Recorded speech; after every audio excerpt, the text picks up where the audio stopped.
حال ہی میں یہ رائے دی ہے کہ اب ٹرمپ کو ڈیفیٹ تسلیم کر لینی چاہیے. یہ میں بات کر رہا ہوں ریپبلکنس کی.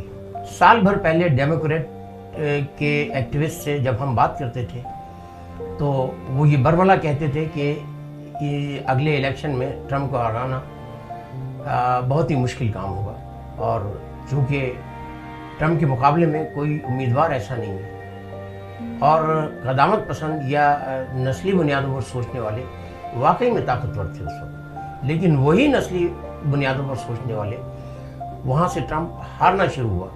اگرچہ کہ اس کے باوجود ٹرمپ نے بہت زیادہ ووٹ حاصل کیے، تقریباً برابر دونوں نے ووٹ حاصل کیے، لیکن یہ ووٹوں کا برابر آنا ٹرمپ کی ہار کا نتیجہ ہے. اور چونکہ وہ انہی میں سے وہ ووٹ آئے تھے جو نسلی بنیادوں پر لوگ اس حد تک ٹرمپ کے خلاف ہو گئے تھے کہ ایک حد ہوتی ہے نسلی بنیادوں پر سوچنے کی اور ملک کو چلانے کی. اور کرونا وائرس کی غلط ہینڈلنگ اور ٹرمپ کی نسلی سیاست نے ایک واضح فرق پیدا کر دیا، ورنہ ٹرمپ کو ہرانا واقعی میں بہت مشکل تھا. پاکستان کے بہت سے اینکرز اپنے تجزیوں میں یہ کہتے نظر آتے تھے کہ امریکہ اب گیا اور جب گیا. اور مجھے اپنی جوانی کا وہ زمانہ یاد آتا ہے جب 1975 میں ہم یو کے یا یورپ کے کسی ملک میں جاتے تو وہاں میزبان ہمیں یہ کہتے تھے کہ اب اس ملک کا زوال شروع ہو چکا ہے اور اب آپ کا یہاں آنا فضول ہے، اب یہ رہنے کے قابل نہیں رہا، اور اب وہ تمام انہی ملکوں کے قبرستانوں میں آرام کر رہے ہیں. شروع میں ہم ان کی باتیں بغیر دلیل کے اس لیے مان لیتے تھے کہ ان کی انگلش بولنے کا انداز ایسا ہوتا تھا کہ اس کے بعد ہمیں کسی دلیل کی ضرورت نہیں ہوتی تھی. اور زیادہ تر لوگ انگلش کا استعمال ہی اس وجہ سے کرتے ہیں کہ دلیل ختم ہو جاتی ہے اور کم پڑھے لکھے لوگ یا انگلش نہیں جاننے والے حضرات اس سے مروب ہو جاتے ہیں، اور یہ بات ان کے بھی ذہن میں ہوتی تھی. اور آہستہ آہستہ ہم نے جب سعودی عربیہ عمرے کے دوران ہم وہاں گئے اور جب ہمیں اردو اور پنجابی میں وہاں کے دوستوں نے بھی ایسے ہی کہنا شروع کیا، اور ہم نے ان کو سنا کہ وہ بھی یہی بات کرتے کہ شاید اب یہ ملک رہنے کے قابل نہیں رہ گیا، اب یہاں تیل کی دولت ختم ہو رہی ہے اور اب یہ خرابی آ گئی. یوں لگتا تھا کہ وہ پی ایچ ڈی ہیں، حالانکہ وہ بیچارے مزدوری کیا کرتے تھے، اور ہم یہ سمجھتے تھے کہ شاید یہ بادشاہ کے محل میں کام کرتے ہیں اور وہاں سے رات کا کھانا کھا کر ان کے ساتھ اٹھ کر ابھی یہ یہاں ہمارے پاس آئے ہیں اور یہ کوئی بڑی پتے کی بات بتا رہے ہیں. اور جب پوچھتے ان سے کہ آپ کرتے کیا ہیں تو بیچارے محنت مزدوری کرتے تھے ہماری طرح. اور اس کے بعد جب انگلینڈ کے سفر پر ہم دوبارہ وہاں پہنچے اور بارہا جانا رہتا تھا یورپ کے بہت سے ممالک میں میرا، تو ان سے جب پوچھتے تھے انگلینڈ میں کہ کیا آپ ملکہ کے محل میں کام کرتے ہیں تو ان کے غباروں سے ہوا نکلنا شروع ہو جاتی تھی.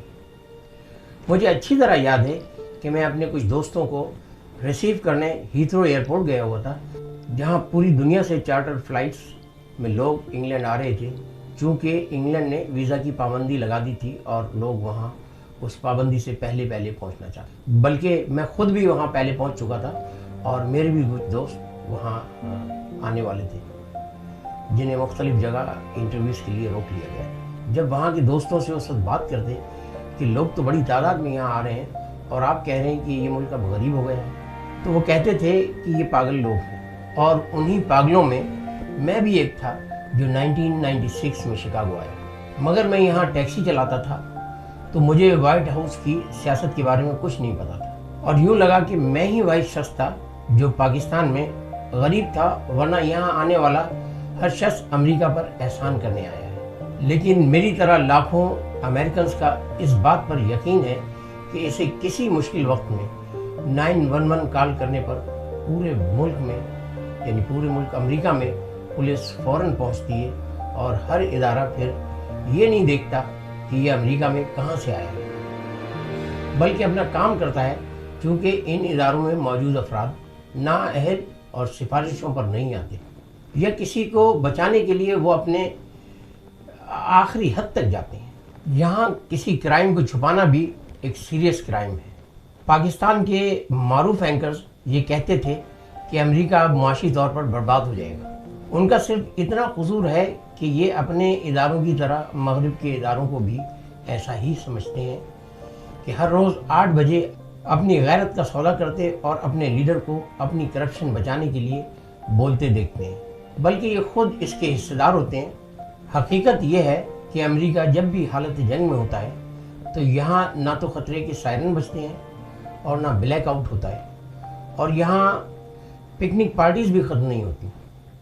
اور کمال کی بات تو یہ ہے، یہاں رہنے والوں کو پاکستان سے ہمارے ہمدرد دوست اپنے میڈیا سے سن کر بتاتے ہیں کہ امریکہ کی فلاں ملک سے جنگ شروع ہو چکی ہے، یا یہ کہ امریکہ میں نسلی فسادات پھوٹ پڑے ہیں، تم جلدی جلدی بندوقیں خرید لو۔ چونکہ ہم جس وقت سوئے ہوتے ہیں تو پاکستان میں یہ خبریں اس وقت چل رہی ہوتی ہیں، تو ہمارے ہمدرد دوست ہمیں بعد میں کال کر کے بتاتے ہیں، اور ہم ان کے مشکور ہیں کہ اگر وہ ہمیں نہ بتائیں تو ہم تو بڑی مشکل میں آ جائیں۔ اگر ہمارے پاکستانی دوست صرف اتنا گوگل کر لیں کہ ہر جنگ کے آفٹر افیکٹ امریکہ پر یہ ہوتے ہیں کہ اس کی مارکیٹیں گرین ہو جاتی ہیں۔ جی ہاں، اب بھی گرین ہے، کرونا کے بعد بھی گرین ہوگی، اس کی وجہ کچھ بھی ہے، اور اس کی وجوہات میں سے ایک وجہ یہ ہے کہ یہاں بچے سیاسی جماعتوں کے ہیڈ نہیں ہوتے، اور نہ ہی تجربے کار سیاستدان چودھری اعتزاز احسن کی عمر کے لوگوں کی طرح سب کچھ جانتے بوجھتے مجبور ہوتے ہوئے ان بچوں کے پیچھے چلتے نظر آتے ہیں۔ اگلے 4 سالوں کے لیے ہمارا 77 سالہ صدر جو بائیڈن امریکہ کے لیے امریکی مفادات کی خاطر تعلقات قائم کرے گا، نہ کہ اپنے بینک بیلنس کے لیے۔ اس میں پاکستان کے عام آدمی کا کوئی قصور بھی نہیں ہے کہ اگر وہ اس نظام کو بدلنا چاہے تو وہ اس پر قدرت نہیں رکھتا، چونکہ یہی گنتی کی 3 4 5 پارٹیز ہوتی ہیں، انہی کے لوگ جیت کر آتے ہیں، وہ انہی میں سے چننے پر مجبور ہیں۔ آپ یقین کیجئے کہ ہمارا چینل عنقریب ایک ایسی فلم پاکستان میں یوٹیوب کے ذریعے پیش کرے گا جس میں آپ کو اس بات پر قدرت حاصل ہوگی کہ آپ اپنے نظام کو تبدیل کر سکیں۔ Cheers, cheers, Najib. Cheers, guys. Cheers, cheers, cheers. Sain, cheers, Sain. Cheers.